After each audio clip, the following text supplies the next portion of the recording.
The more I learn about the defensive linemen that are going to be free agents in this upcoming 2023 offseason, the more confident I am that the Chicago Bears will have one of the meanest defensive lines in the NFL next season. Sure, the Bears are still going to be able to go out and get a guy like Jalen Carter if they want to with a top 5 pick, but he can't be the only guy that Ryan Poles goes out and gets to bolster the defensive line. And there are a ton in free agency. Let's jump into free agency today as I am going to go over Dalvin Tomlinson, defensive lineman who last season played with NFC North rival Minnesota Vikings. He had a strong impact on their defense even last year with a slightly shortened season due to injury, but Tomlinson is someone that I think could be great in Chicago's defense. Hello, everyone, and welcome back to this episode of Just Another Year Chicago. My name is Nick Rohde. Thank you, as always, for tuning in. Could Tomlinson be the right move for the Chicago Bears? I'm here to break it all down for you, but before I begin, please put your thoughts in the comment section below, like this video, and if you could, please hit the subscribe button. So let's go a little bit more into who Dalvin Tomlinson is. He is a 6'3", 320-pound defensive lineman who was drafted by the New York Giants in 2017 out of Alabama in the second round,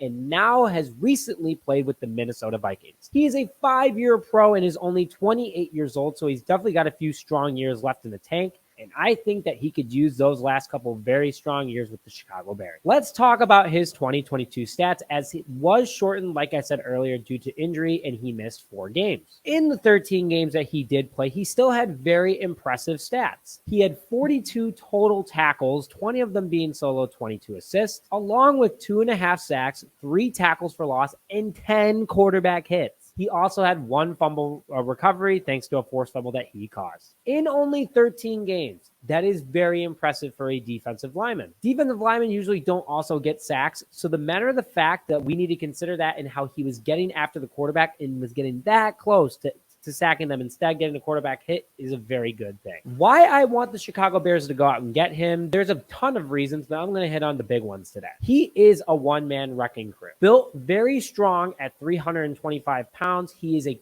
quick mover at the defensive line position and also has strong veteran leadership and veteran skill that could be an instant impact to this defense. He shows again that he can get after the quarterback even if it's not with sacks. 10 quarterback hits is a ton, and I really want to emphasize that is a big part of creating pressure on the quarterback, because even if he doesn't hit them, he's getting close enough to make pressure, let them make mistakes, and let our awesome secondary and developing secondary go out and get the ball. He also is creating a ton of opportunity for his teammates, which aren't accounted for, which could be kind of cool if the defensive lineman did get an assist for that. But who knows truly how much he's able to get. But the teams that he's been on has always had some of the meanest defensive line. According to PFF, he has an 83 run defense grade since 2017, which puts him number 16 in the entire NFL amongst defensive linemen. So he's able to stop the run. That's something that the Chicago Bears definitely struggled with this past season. Would love to see him bring that to the Bears. And again, he's able to help guys like Justin Jones, Jalen Carter, or any other young defensive lineman with his veteran leadership in order to make them even better and make this team as a whole better. And the best part, as bad as this may sound at first, but it becomes a good part, is that with his injury last year, he could be a little cheaper than what he would have been if he would have played all 17 games. Usually a healthy guy, he is going to want high dollars, but they're not going to be max defensive lineman dollars due to the injury. His age also does have a little bit of an impact that he is 28 years old, but he still has a couple good years left in the tank,